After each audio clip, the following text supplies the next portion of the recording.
Bom dia. Boa tarde, gente. Boa noite. Nós somos alunas de PBSL, estamos cursando a disciplina Lexicologia Semântica e Pragmática Contrastivas com a professora Flávia, da Universidade de Brasília. E hoje nós vamos falar a respeito do ensino e abordagem do léxico para aprendizes de português do Brasil como segunda língua em âmbito virtual. O léxico e as suas interfaces.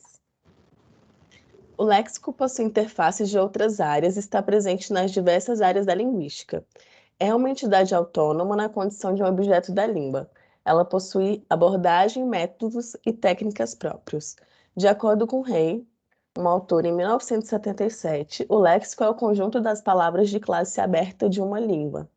O acréscimo da característica classe aberta serve para indicar que o conjunto de palavras de uma língua sempre se renova, à medida que as práticas sociais requerem novos lexemas para designar as coisas do mundo. O conjunto de palavras torna-se ilimitado, haja vista que o léxico se expande.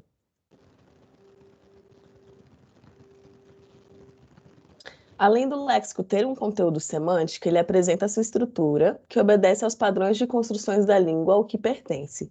Sendo assim, o léxico é formado pelos seguintes tipos de estruturas: estruturas sintáticas, estruturas morfossemânticas, estruturas puramente semânticas e estruturas fonológicas.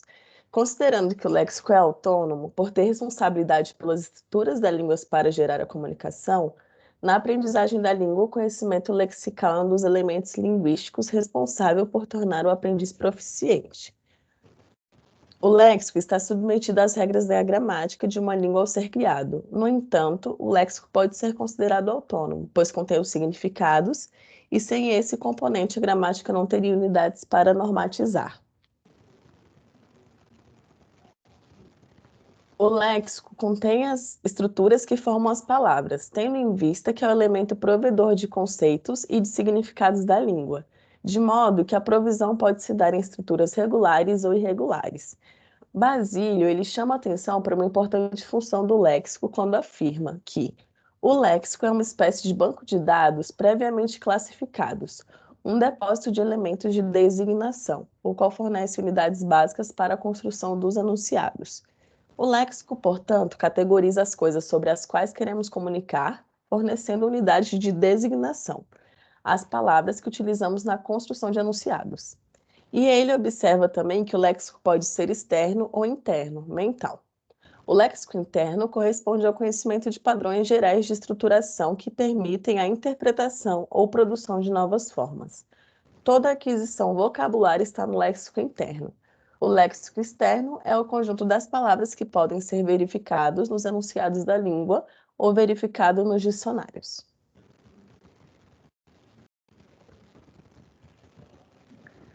Agora vamos falar sobre os dicionários de aprendizes da língua. O léxico tem um papel de destaque em qualquer aprendizagem de língua de LE ou de L2. Inclusive, afirma Gomes, o ensino do léxico, assim como o uso do dicionário, suscita interesse na medida em que as palavras são pilares na interação linguística, porque é o início para a descoberta, para a interação social, o léxico. E aprender uma língua não é só se conectar com o aspecto da língua, é ter abertura com outras culturas, outras formas de pensar, outra visão de alimento, de vida, de religião. É uma atitude que abre não só o léxico da pessoa, mas sim toda a mente dela. E é muito importante a gente lembrar que o léxico é um objeto vivo e que está sempre em constante mudanças. Inclusive, as mudanças políticas e tecnológicas podem ser vistas na mudança do léxico. E realmente, para aprender um L2, tem que passar por vários processos. Entender a sua escrita, a sua estrutura de base, suas propriedades sintáticas, semânticas e suas relações paradigmáticas e sintagmáticas. E existe uma grande diferença entre aprender uma L2 e uma LE. Uma L2 é uma língua em que você vai ter normalmente contato direto com os falantes e que vai ser muito natural, que você vai conseguir ir num banco e falar sobre essa língua, que você vai conseguir ter aula sobre aprender matérias novas nessa língua. E uma LE, que é a língua estrangeira, é completamente diferente, é ter acesso àquele léxico normalmente para intenções turísticas. Você vai conseguir ir no mercado, você vai conseguir pegar um táxi, mas sem essa interação tão perto com a língua, sem sentir que ela é a sua L2, sentir como se ela fosse outra língua natural sua. E é muito importante entender, mesmo se você estiver aprendendo uma LE ou uma L2, que as línguas sempre estão em constante mudança. E é sempre bom a gente estar aberto para entender essas mudanças.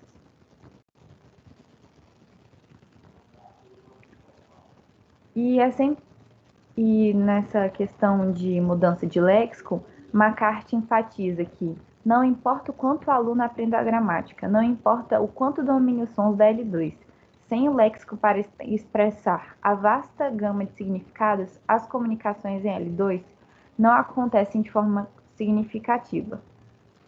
Nenhuma comunicação é bem feita sem o uso do léxico.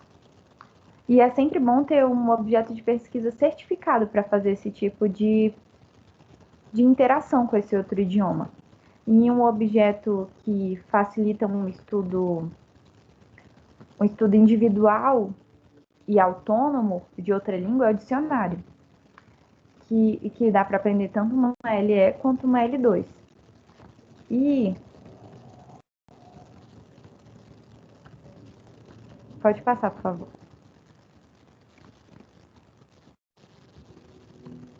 E ele tem muitos formatos. Tem formatos infantis, existem dicionários monolíngues e bilíngues. E para um dicionário ser bilíngue, ele tem que ter 3 critérios. É a funcionalidade, que é a forma de apoiar a codificação e decodificação entre as duas línguas, ou seja, uma pessoa da língua A e da língua B tem que conseguir fazer essas duas movimentações entre ele, de codificação e decodificação. Reciprocidade é ser útil para a transcrição das duas línguas e direcionalidade, tendo mais de uma direção, contrapondo o dicionário semibilíngue, que o dicionário semibilíngue só pode ser entendido para falantes de uma das línguas que estão sendo apresentadas. E o dicionário infantil tem uma abordagem muito interessante. Além de formas muito chamativas, desenhos, coisas que chamam a atenção e que normalmente são interativas, geralmente o leitor tem a sensação de que está dialogando com o narrador, porque isso estimula a aprendizagem daquela criança a outra língua. Bom, eu vou falar sobre a tecnologia e o ensino de línguas estrangeiras. Assim, todo mundo sabe que a tecnologia está sendo uma grande causa mundial, né, que está causando impacto gigantesco na comunicação. Então, dentre tantas invenções tecnológicas, a internet é a que mais se destaca, porque a informação se torna rápida e fácil. E é muito fácil, né, a gente pesquisar sobre o que a gente quiser, tanto a gente se mantém informado sobre tudo, tem todo tipo de notícia. A gente pode pesquisar sobre política, cultura, sobre coisas passadas que a gente não esteve presente, né, claro. Então, essa transformação está mudando o comportamento das pessoas em sociedade. Muitas já seguem moldes mundiais, que é um reflexo da acessibilidade que a internet oferece. Pode conhecer diferentes línguas, políticas, igual eu disse, né, comunidades, sem precisar se deslocar fisicamente. No conforto de sua casa ou de um café, por exemplo. Que é igual isso, né? A gente tem uma facilidade maior para saber das coisas. E não precisa, por exemplo, eu querer resolver uma coisa de internet, eu não vou precisar ir lá na loja e resolver, eu posso resolver de casa. Então, acho que a internet está sendo algo assim que a cada dia se torna melhor, que a tecnologia se melhora cada vez mais. E essas mudanças provocadas pela tecnologia atingem também a educação, como no ensino de línguas estrangeiras. O fato de possibilitar o contato com aprendizes de qualquer lugar do mundo, a qualquer momento, poder treinar a leitura, a escrita, acessar informações atuais, vem conquistando professores e agentes do ensino que usam as ferramentas tecnológicas.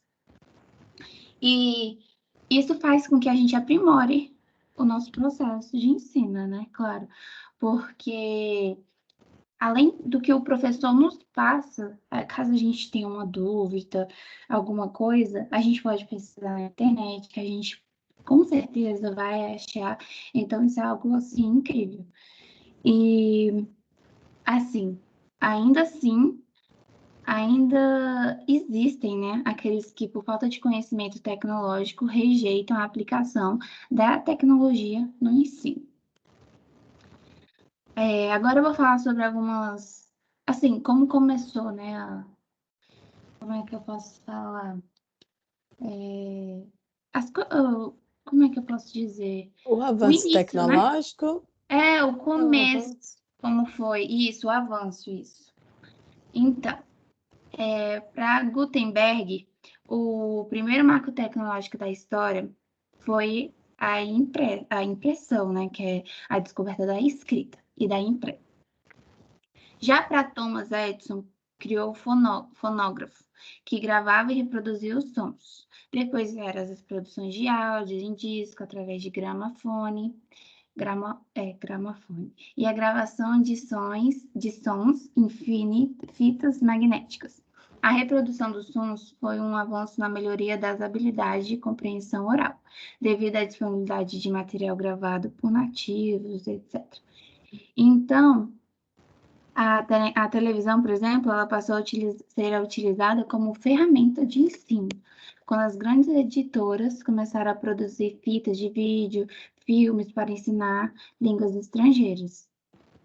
E já em 1960, surgiu o computador como ferramenta de ensino diferente. Nos anos 80 e 90, são criados programas que permitem que o professor explore um melhor vocabulário e explique exercícios mais elaborados. Então, tudo, de acordo com os séculos, anos, foi melhorando. Então, imagina daqui a alguns anos, eu acho que vai ser algo assim sensacional, vai estar tudo diferente, tudo melhor. E vamos, assim, ter mais acesso, né? Vai ser mais fácil ainda. Sim, verdade. Até porque quando a gente para pensar no ensino remoto, né, o que a gente tem visto é que provavelmente quando voltarmos ao ensino presencial, se um dia voltarmos, né, a gente espera que sim, porque é importante essa interação, mas mesmo assim a gente vai ter diversas formas de ensinar e aprender, né? Eu acho que esses recursos que a gente está tendo agora, eu acho que não vai ser algo deixado de ter, né? Por exemplo, agora vai ser muito mais fácil de um professor entender que um aluno perdeu o ônibus e poder assistir a aula de casa, ou que está com algum problema, problema pessoal ou físico e poder assistir de casa. Então, eu acho que vai ser algo muito assim, mais acessível e compreendido, porque antes não, né? Antes eu acho que era muito raro um professor entender, não dar falta, deixar o aluno. Enfim, eu acho que vai ser isso. Por mais que a pandemia tenha trazido isso para a gente, eu acho que foi algo desse lado foi positivo, né? Eu acho, pelo menos. Inclusive, é muito melhor você carregar um pedacinho desse tamanho que cabe na sua mão do que ficar andando com um dicionário, né? Por exemplo, de Sim. outra língua, ou inclusive da sua mesma língua, né? Da sua língua materna. Uhum. Até para utilizar recursos antigos está muito mais fácil agora, né? Sim, é muito legal ver esse avanço, porque é igual você disse, por mais que a gente use o dicionário hoje em dia ainda, né? A gente usa muito mais da internet. O que se destaca mesmo é a internet. Então, é muito legal isso tudo, né? E é muito bom estudar sobre. E ter esse tipo de conhecimento na internet torna ele mais popular, né? mais abrangente para pessoas diferentes, e não só aquela pessoa específica que ia ter dinheiro para pagar o cursinho.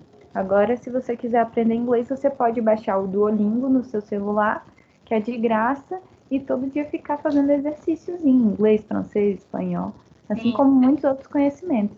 É muito legal isso. O tanto Assim que a como tecnologia português, né? É, Também. muito legal. Então, gente, essa foi a nossa apresentação. Espero que vocês tenham gostado. Eu me chamo Eduarda, as minhas colegas se chamam Raíza e Lia. Então, a gente finaliza aqui agradecendo a todos que estão nos assistindo e espero que vocês gostem. E que todos estejam bem. Até a Isso. próxima. tchau, tchau. Tchau.